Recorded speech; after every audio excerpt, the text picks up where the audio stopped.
నగరం కోలుకోవాలని మరి అలాగే రేపు జగన్మోహన్ రెడ్డి గారు వచ్చి వాళ్ళతో పాటు యూనియన్ లీడర్ని కూడా కలుస్తాం.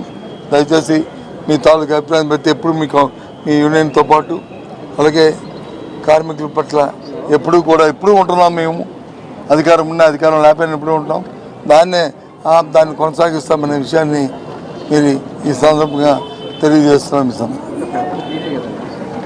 ఓకే సారీ గడిచిన 2-3 ఏళ్ళ నుంచి కూడా మెయింటెనెన్స్ రాత్రైతే యూనియన్ నేతలు సిబ్బంది కూడా మాట్లాడాము. వాళ్ళు ఏంటంటారంటే ఏదైతే మిషనరీ ఉందో ఆ మిషనరీ మెయింటెనెన్స్ లేకుండా తూతు మంత్రిగా అప్పటికప్పుడే రిపేర్ చేసి వదిలేస్తున్నారు.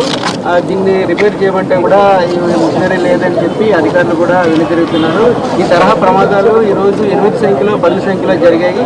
అది ఇంట్లో కూడా గత 10 రోజులుగా గత 2 సంవత్సరాలు కూడా దెబ్బలు కూడా తగులుతున్నాయి. నాదులు లేరు కట్ చేస్తే ఇప్పుడు నువ్వు అంటున్న దానికి పైన అంటే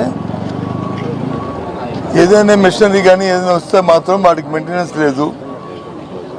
ఏమైనా అడిగితే దాన్ని కట్ చేస్తూ అంతకంటే మా చేతిలో లేదని చెప్తున్నారు అనే విషయాన్ని మీరు చెప్తున్నారు. ఎస్, వాళ్ళకి కావాల్సింది మెయింటెనెన్స్ చేయాలి, అక్కడ పనిచేస్తున్న కార్మికుల తాలూకా రక్షణ ఇవ్వాలి, వాళ్ళ సేఫ్టీ చూడాలి అనేది కాదు ఈ యాజమాన్యం తాలూకా ప్రభుత్వం తాలూకా ఉద్దేశాలు.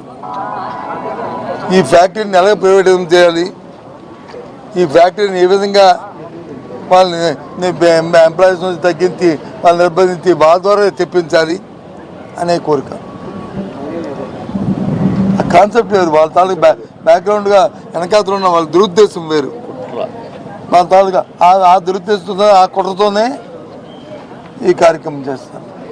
చాలా అన్ఫార్చునేట్.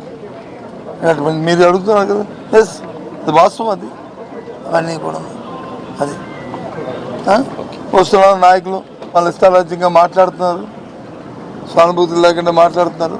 దానికి మనం ఏం చెప్తాం? ఓకే.